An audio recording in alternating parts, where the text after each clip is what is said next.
Hello বন্ধুরা, আজকে তোমাদের সামনে আমি আবার একটা নতুন রেসিপি নিয়ে চলে এলাম। তো বলো তো আজকে কি রান্না করেছি, দেখে কিছু বুঝতে পারছো? দেখো, আজকে করেছি নিরামিষ থোড়ের ডালনা। আর থোড়ের ডালনা বানাতে যা যা লাগছে তোমাদের সাথে শেয়ার করছি। এখানে আছে দেখো আলু, আছে থোড়। এই থোড়টা কিন্তু নুন জলে ভিজিয়ে রাখা হয়েছিল, পরে হাত দিয়ে জলটা চিপে বের করে নেওয়া হয়েছে। আর আছে কাঁচা ছোলা, একটা চিরা কাঁচা লঙ্কা, আর আছে টমেটো। তো চলো দেখো কিভাবে বানাচ্ছি। কড়াইয়ে তেল গরম হয়ে যাওয়ার পর ফোড়ন হিসাবে তেজপাতা, 5 ফোড়ন আর একটা শুকনো লঙ্কা চিড়ে দিয়ে দিলাম। অনেকেই কিন্তু থোড় খায় না, আমিও খেতাম না, খুব একটা ভালো লাগতো না, কিন্তু এইভাবে বানিয়ে দেখো বন্ধুরা, নিরামিষভাবে খুব ভালো লাগে খেতে, কিন্তু করে দেখতে পারো। তো দেখো ফোড়নটা একটু ভালো করে ভাজা হয়ে গেলে এবার এর মধ্যে দিয়ে দেবো আলু। দেখো আলুগুলো দিয়ে দিচ্ছি।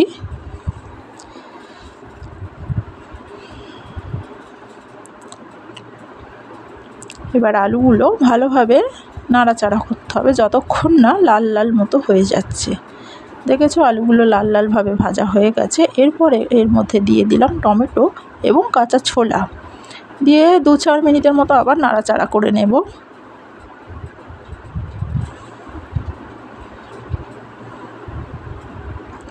তারপরেতে যোগ করলাম চেরা কাঁচা লঙ্কা একটা এবং থোড়গুলো দেওয়ার পর আমি আবার 5 মিনিটের মতো ভালো করে নাড়াচাড়া করে নিলাম। দেখো এবার এতে মশলা আমি যোগ দেবো। পরিমাণ মতো নুন দিয়ে দিচ্ছি, যেহেতু থোড়ে আগেই একটু নুন দেওয়া ছিল, তাই নুনটা নিজে বুঝে দিতে হবে। আর দিয়ে দেবো হলুদ,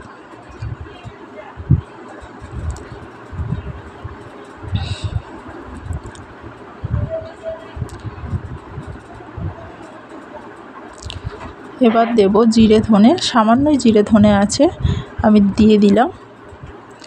আর দেব সামান্য একটু লঙ্কা। এতে কিন্তু খুব বেশি মশলা লাগে না বন্ধুরা। আর দেব 1 চামচের মতো চিনি, কারণ এটা যেহেতু নিরামিষ ডালনা, একটু তো চিনি দিতেই হবে। আর দিয়ে দিলাম পরিমাণ মতো জল। খুব বেশি মশলা লাগে না, কারণ নিরামিষ থোড়ের ডালনা তো খুব হালকা মশলা দিয়েই হয়। এবার দেখো আমি নাড়াচাড়া করে নিচ্ছি, মশলাগুলো ভালোভাবে মাখিয়ে নেব, নিয়ে আমি পুরো চাপা দিয়ে দেব।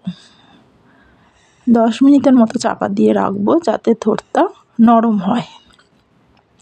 নুন জলে যেহেতু থোড়টা ভিজিয়ে রাখা হয়েছে, তাই থোড়ের মধ্যে একটা সফটনেস জিনিসটা চলেই আসবে। 10 মিনিট পর দেখো চাপা খুলছি, দেখো কি পরিস্থিতি এখন।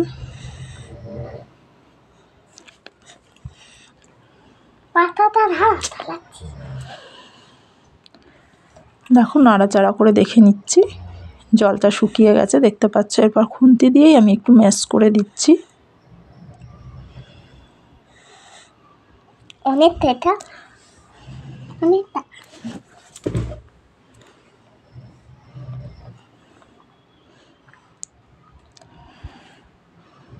দেখো ভালো করে নাড়াচাড়া করে নিলাম। আর কিন্তু জল নেই, দেখতে পাচ্ছ পুরো শুকিয়ে গেছে। এরপর আমি আবার এতে জল দিয়ে দেবো। এতক্ষণ যে জল দিয়ে চাপা দিয়েছিলাম তাতে সেটার জন্য মশলা দিয়েছিলাম, তো তাই জন্য জলটা দিয়েছিলাম, যাতে কাঁচা গন্ধটা চলে যায়, প্লাস থোড়টাও যাতে নরম হয়ে যায়। এবার দেখো পরিমাণ মতো আমি জল দিলাম, দিয়ে আমি আর কিছুক্ষণ চাপা দিয়ে রাখবো। ধরো 10 মিনিটের মতনই আমি রেখেছি, তার বেশি কিন্তু না। আর গ্যাসের আঁচটা লো করে দিয়েছিলাম। তোমরা বাড়িতে করে দেখতে পারো, খুব ভালো হয় কিন্তু। দেখো ফাইনাল লুকটা দেখো কীরকম হয়েছে। হ্যাঁ, এর মধ্যে কিন্তু লাস্টে আমি গরম মশলা এবং ঘি যোগ করেছি, সেটা কিন্তু দেখাতে